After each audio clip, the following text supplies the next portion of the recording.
Et on démarre la revue des titres de ce vendredi avec la une du quotidien de service public Le Soleil. On y va.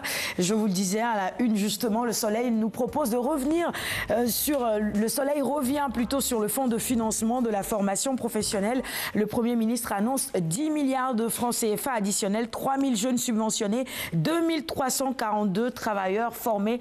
On a parlé du financement, mais la formation également est importante à l'une, Badara. Bien sûr, extrêmement important, comme je l'ai dit tantôt, pour pouvoir réaliser un rêve déjà, il faut se donner les moyens de l'accomplir, c'est-à-dire en ayant une bonne formation, une bonne formation de base. Et aujourd'hui, l'État du Sénégal a bien compris les enjeux, parce que déjà, il y a le ministère, en tout cas, qui s'occupe de la formation professionnelle. Il y a beaucoup de structures qui ont été mises en place pour mieux accompagner les jeunes-là, porteurs de projets, mais qu'ils soient d'abord bien formés, parce que c'est un préalable. On ne peut pas vous donner quand même de tels montants sans pourtant que vous ne sachiez comment les utiliser. Donc je crois que c'est extrêmement important et c'est normal, parce que quand on sait que l'écrasante majorité de la population sénégalaise, de la population africaine en général est jeune et juvénile, c'est une frange extrêmement importante de la population. Donc si aujourd'hui, si demain le Sénégal veut se développer, il faudrait qu'il accorde une place de choix, en tout cas aux jeunes dans ces grandes politiques. Et ça, l'État du Sénégal a compris avec l'ANPEJ, le ministre, qui est sous la tutelle du ministère de la Jeunesse et de l'Emploi. Il y a beaucoup de choses, en tout cas, qui sont en train d'être mises en place pour mieux accompagner ces jeunes-là. Moi, tout ce que je leur demande, c'est d'en faire un bon usage, de savoir que cet argent-là, c'est un peu nos maigres ressources qui leur sont allouées. Donc, c'est à eux aussi de faire vraiment bon usage de cet argent-là et pour qu'ils puissent être demain utiles à leur collectivité, à leur pays. Très bien. On va poursuivre cette revue des titres, toujours à la une du quotidien Le Soleil, toujours avec la une du quotidien Le Soleil, avec la ziara annuelle de la famille omarienne, la 37e édition célébrée du 26 au 30 janvier. Appui à l'élevage, le chef de l'État a réceptionné 20 véhicules. On nous parle également du PUDC dans les colonnes du Soleil ce matin, un taux d'exécution global de 70 à 80%. Retenez également ces chiffres, 178 forages et 68 châteaux d'eau déjà réalisés, et puis la réception des abris provisoires inscrites dans la deuxième phase. La une du quotidien Le Soleil, toujours avec le transport aérien, les travaux de l'AIBD réalisés à 94%. Et puis on termine avec Soleil Grand Air, Kolda, un vivier culturel à préserver. On passe à un autre journal maintenant, le quotidien Sud Quotidien.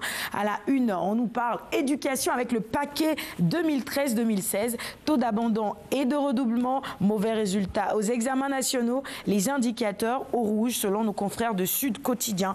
C'est une analyse qu'ils nous proposent. Allez, Libération maintenant sur une toute autre actualité également, des vacances présumées dans les collectivités locales. Macky Sall livre des rapports de l'IGE à la justice. Passons à la une de 24 heures info. 24 heures info maintenant. Écoute téléphonique, piratage informatique, paranoïa sécuritaire. Pourquoi serait-on devenu... Je pense que ce n'est pas trop des mesures d'écoute téléphonique, de piratage informatique. Bon, il faut surveiller quand même. Les opérateurs de téléphonie... Il y a le respect des données personnelles. Oui, bon, c'est vrai quand même. Qui a été mise ici sur pied au Sénégal pour que tout un chacun puisse voir ses données personnelles bien préservées, bien sauvegardées. Je crois qu'il y a aussi cette dimension-là dans cette information. Très bien. On poursuit avec la une du quotidien Enquête maintenant sur la crise post-électorale gambienne. Les dernières manœuvres nous sont livrées dans les colonnes de Enquête ce matin. La une de l'As quotidien maintenant pour un dénouement de la crise gambienne, donc sur la même actualité. Le Nigeria offre l'asile à Djamé selon nos confrères de l'As qui reviennent évidemment sur ce sujet aujourd'hui. La une du quotidien, Le Quotidien, proposition d'asile à Djamé, l'offre royale du Maroc, Mohamed VI Abandoul aujourd'hui, Djamé interdit à la Cour suprême de recevoir le serment de Barreau. L'Observateur maintenant à sa une, scandale sexuel via le net avec 2 faux comptes Facebook, il abuse et détrousse une dizaine de filles. Il se faisait passer pour une fille, il est en garde à vue à la gendarmerie. Eh bien tant mieux parce qu'il va absolument cesser toutes ces manœuvres et ces nuisances. En tout cas, il faut faire attention sur Internet. Hein.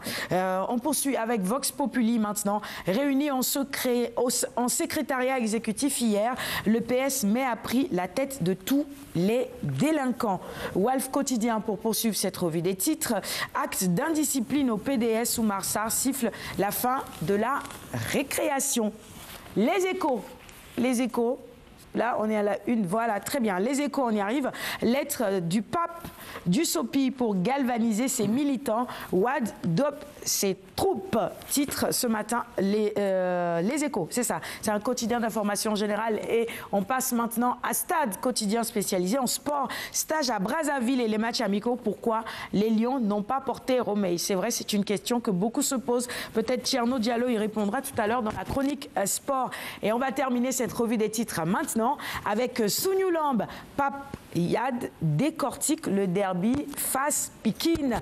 Ama a intérêt à attaquer Papasso et que Papasso affiche sa technicité. Ama Baldé n'a pas peur. Je pense que Papasso non plus. Hein. Et c'est tant mieux. Ce sera tout pour la revue des titres de ce vendredi. C'est la dernière de cette semaine. Merci à tous de l'avoir suivi. Jeanne nous a rejoint en tout temps sur le plateau. Bonjour Jeanne. Bienvenue. Les enfants seront bien représentés encore ce matin aussi. C'est ça? Oui. Et on va justement passer à la chronique enfance ou invité d'abord.